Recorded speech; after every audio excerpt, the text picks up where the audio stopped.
Now, from the Ford Sports Desk, KOMU 8 Sports. Friday Night Fever Week 2 kicks off with one of the best rivalries in mid-Missouri right now. Hallsville and Centralia battling for North Boone County pride, and a Hallsville team that's loaded, looking for a 2-0 start after beating Palmyra. Hallsville paying tribute to the 13 fallen soldiers in Afghanistan, taking the field with 13 American flags.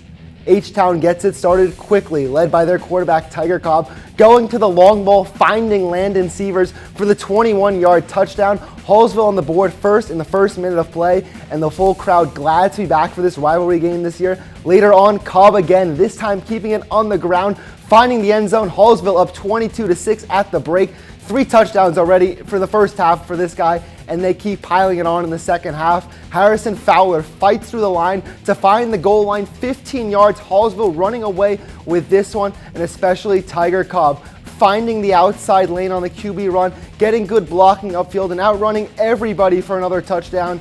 And his head coach, Justin Connors, happy with his main man. Tyger Cobb, one of the best performances in all of mid-Missouri last night. 5 total touchdowns, 352 total yards, 188 of them on the ground, and Hallsville wins it big, 46-12. You know, he's our leader, and last week we kind of got off to a little bit of a shaky start, and this week I told him, I said, hey, make sure we maintain and we control the things that we can control, make sure our attitude and effort is great, and make sure we're making the right reads, and if you don't like it, use your feet and go, and he did that multiple times tonight and had some extended some plays with his feet. I thought he played extremely well tonight. Rockbridge hosting Smith Cotton on the south side of Columbia. Coming off a loss last week, the Bruins came ready to play. Their quarterback certainly did. Opening minutes of the game, the QB Nathan Dent taking over, running it for the first score of the game. Bruins up 7-0. 3:19 left in the first quarter. The Bruins strike again. It's Dent on the read option, going right. Nope, he's going left.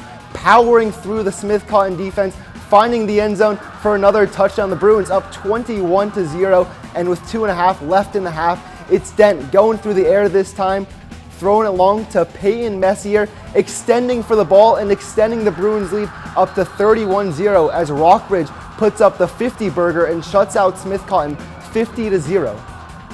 California coach Seth Womack and his Pintos taking on Fulton in their home opener. Hornets stinging first on Tyron Logan's 1-yard touchdown to make it 7-0 Hornets, but the Pintos needed just 2 plays to respond. Kalen Kruger hits Trevor Myers on the slant for a 50-yard touchdown to tie the game up at 7, as their fans absolutely loving that score. And the Pintos now up 7-0, up 7 points when Kruger throws a screen to Tyler Patterson, and Patterson does the rest.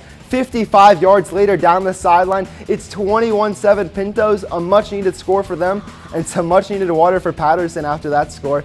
Fulton looking for some kind of answer. Dustin Hagens lofting one up and a diving interception by J.C. Thompson in the end zone as California improves to 2-0 with the 47-21 win.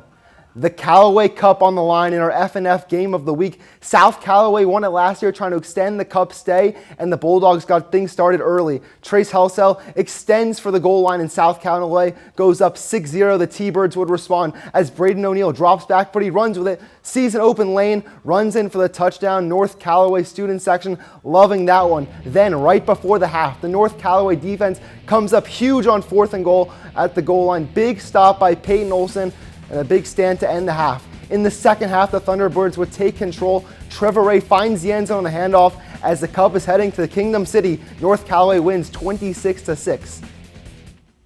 After an undefeated record and a state championship a season ago, the talk throughout the week was how the Helias Crusaders would respond to their first loss since 2019. The defending Class 4 champs jumped into conference play last night with the Hickman Koopies paying a visit.